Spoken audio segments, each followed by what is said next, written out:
The Scottish Government has declared that it will no longer meet its interim and yearly emissions reduction targets. Every 5 years, a technology that measures emissions will take their place. Ministers have unveiled a number of initiatives to reduce greenhouse gas emissions, one of which is a nationwide integrated public transport ticketing system.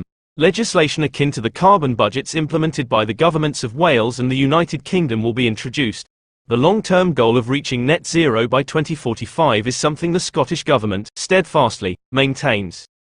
The Scottish Parliament was informed by Energy Secretary Mary McCallan that the 2030 net zero goal was unachievable. According to her, the government needs to take action to set a realistic, equitable, and just course for the year 2045.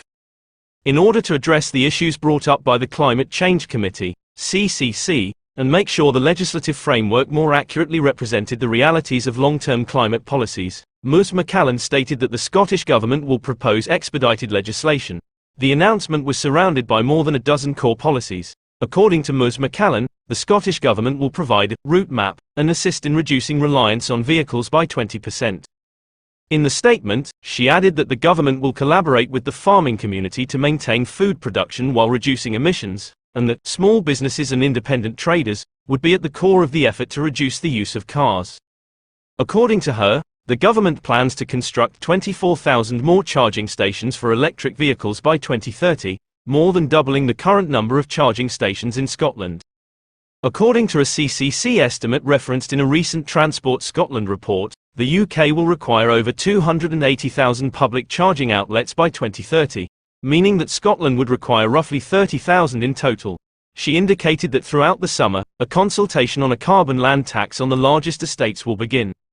At the conclusion of her speech, the Energy Secretary blamed the Scottish Government for having to try to deliver societal and economic transformation with one hand tied behind our back, due to UK funding limits.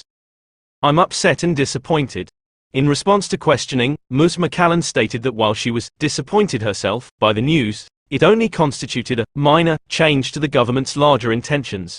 Patrick Harvey, the co-leader of the Scottish Greens, expressed his disappointment and anger at the situation, saying that it has to be a turning point. "We cannot undo decades of inaction and bad decision-making," he stated.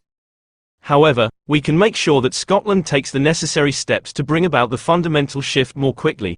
Since the original Climate Change Act, I have maintained that setting world-class targets alone is insufficient, particularly in the absence of strong and reliable measures to meet them. It is not only our duty to call for swift action, but also to see that it is carried out. The announcement made today is a significant step in that direction."